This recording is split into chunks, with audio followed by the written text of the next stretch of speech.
Today is the day. Today is Avatar Day. You know why? Because Netflix decided to go ham and release a ton of insane reveals today. We have a bunch of new images of the show, but we also have a little bit of controversy that we're gonna go over as well. There's also a first look of Zuko versus Katara. There's even a new clip of Aang going out there as well. It's just all so insane. Also, speaking of Aang, he shouted me out in the EW article today, which is insane. Netflix first reached out to me, and then Gordon Cormier himself shouts me out. It has all just been so surreal. Honestly, feeling a bit of imposter syndrome right now. Netflix, Gordon, if you guys are watching, thank you so much. And I heard you guys are gonna have a premiere for the show. Anyway, most of the reveals come from an interview on the Entertainment Weekly from the cast. I'm gonna go over some parts of the interview I found interesting, and then I'm gonna go over all the images that are attached, and lastly, we're gonna go over the new clips. So be sure to stay for all of that, and let's get into it.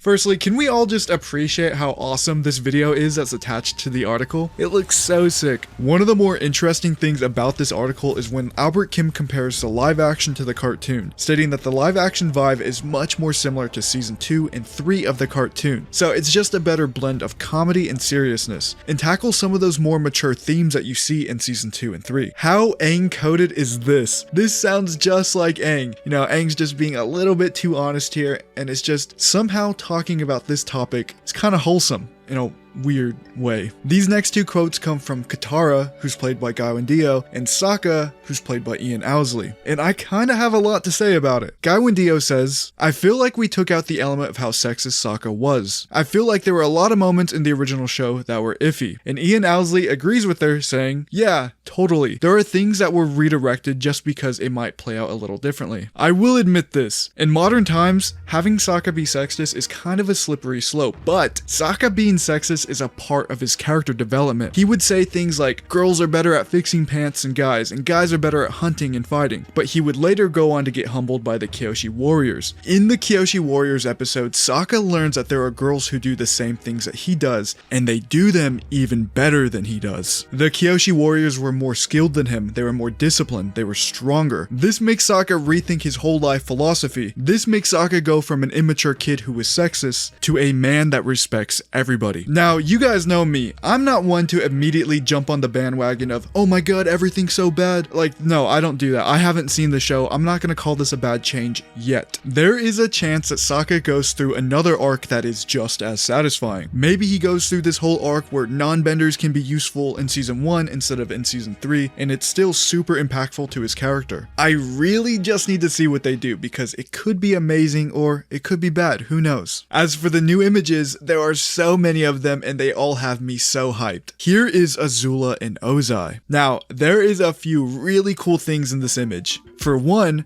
we now know the writing system of the Avatar world in live action. You can see Chinese characters here on this scroll, but it's not the Chinese that we all know and see everywhere. This Chinese is written vertically, not horizontally, leading me to believe that this is traditional Chinese and not modern Chinese. Now, of course, I don't speak Chinese, I don't write Chinese, so I could be wrong on this, but I'm pretty sure I'm right. I don't know if you guys remember the 2010 movie. They didn't use a real world writing system for that movie. They actually made up their own scripts and their own language, so it kind of just looked like scribbly lines in the background. I tend to like what Netflix is doing a little bit more. I wish I could somehow translate this text, but it's just a little bit too blurry. If we could translate it, we could know where this scene comes from. The casual outfits in the show are just straight fire. The traditional robe look that Azula has on right now, it looks really cool. This scene could be Ozai showing Azula some reports of the Avatar returning, or maybe it's at the very end of the season when Zhao fails. This is Jet and Katara. It seems to be the exact same scene in the trailer of them fighting the Fire Nation. Jet looks all cool, calm, and collected, but Katara definitely looks a little bit worried. I wonder if this is before or after their fight with the Fire Nation, because I feel like it could be either. Actually, it would have to be before, right? There's a clip that we're going to be talking about later in this video that may be related to this exact image, and it makes me think we may be getting a Zuko versus Katara and Jet scene. Now, that would be really interesting because the Jet and Zuko plotline in season 2 would have to change, but who knows if that's even the case. Here is Sokka learning from Suki. I really like the detail of Sokka being a little bit unsure of himself right here. Sokka's more of this brute fighter. He's a little sloppy, a little angry at times, but here he's learning a real martial art, something that's delicate, more like a dance, and he looks a little awkward doing it. Honestly, it kind of reminds me of myself when I first learned how to box. I was just so awkward doing it. For the life of me, I just could not understand footwork. The background of the Kyoshi Warriors dojo seems to be more inspired by traditional Japanese dojos. This is such a funny image to release. Aang looks amazed while Katara looks kind of sad. And Sokka? Man, I just think Sokka's trying to figure out what's going on. Honestly, what could they be looking at to all have such different emotions? The only thing I could think of is the Mechanist episode. I think that would make sense. Aang amazed by all the gadgets.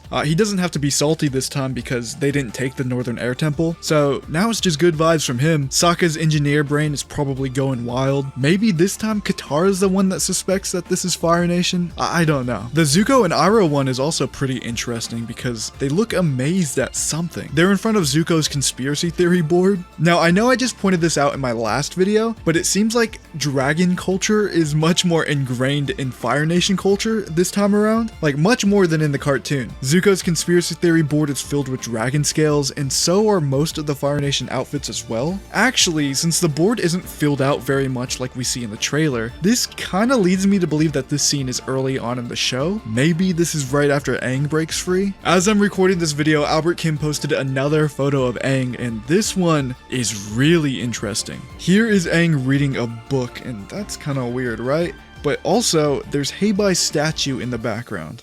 Now, this book in the background was not in the original. I was told a massive spoiler a while back about a book and someone really surprising owning it. I'm not going to spoil that for you guys, but I will say this. At the time, it almost seemed out of character for that character to have this kind of book. But seeing that character in live action, it makes much more sense now. I'm not going to spoil who it is because that would be messed up because it's actually a cool change. But also, I don't even know if this was related. What if this is how Roku tells Aang to come to the temple? What if it's completely different? Yeah, I just don't know. Also, can I just say that is an amazing shot, by the way? As for the clips that I mentioned earlier, we have Meet Aang and Meet Katara. And both are surprisingly revealing. Meet Aang starts off with Aang showing off some airbending to Katara. This seems like it takes place right before they go on the Fire Nation ship, which is in the background here. This is probably when Katara was like, "You're a bender, you can teach me how to waterbend," which is not how it works. And of course, Aang doesn't know how to waterbend, so he probably just shows her some airbending here, and maybe he even explains the basics of bending. The dialogue in the background is Gyatso telling Aang that he's special. He's the most talented airbender he's ever known. But Aang, he doesn't want to be special. He just wants to be a regular kid. Gyatso tells Aang that he's the Avatar, and the clip ends. This is technically our first ever look at Gyatso. It seems like in this show we're going to be getting a lot more scenes of Gyatso and Aang interacting, which could be really cool. Something else that I noticed, which I may add, could just be the lighting, but probably not. Gyatso's arrow almost looks like a solid blue line, while Aang's arrow has a bunch of designs inside of it. I'm thinking this was done on purpose. Tattoos in real life fade away a little bit as you age. Gyatso is extremely old. The designs in his tattoo are fading a little bit, and that would make sense. But again, it could all just be the lighting here. Meet Katara starts off with Katara's first time manipulating water. You can hear Aang in the background of this clip sounding adorable. He's like, "Katara, you're a waterbender." I do actually like the dialogue in this clip. Katara's like, "I'm a warrior. I should be doing more for my people." And as she's saying this, we get this really great shot of the Southern Water Tribe. Now that is a lot more members than in the cartoon. In the cartoon, wasn't it just Grand Sokka, Katara, and like 5 different kids? This is a lot of people. However, I think they nailed the aesthetic. The aesthetic looks amazing. If you look closely, you can see that the igloos and structures in the background are made with bones. I saw this in the trailer too, but I wasn't too sure, so I didn't say anything. But now, this kind of confirms what I was thinking. We got this clip of Katara waterbending a couple days ago, and we didn't know where it's from. But now, in this new clip released today, it's been extended. Here is Katara shooting water at Zuko, and Zuko blasting fire right back at her, causing a massive explosion. The clip ends with Katara saying it's their duty to protect the Avatar.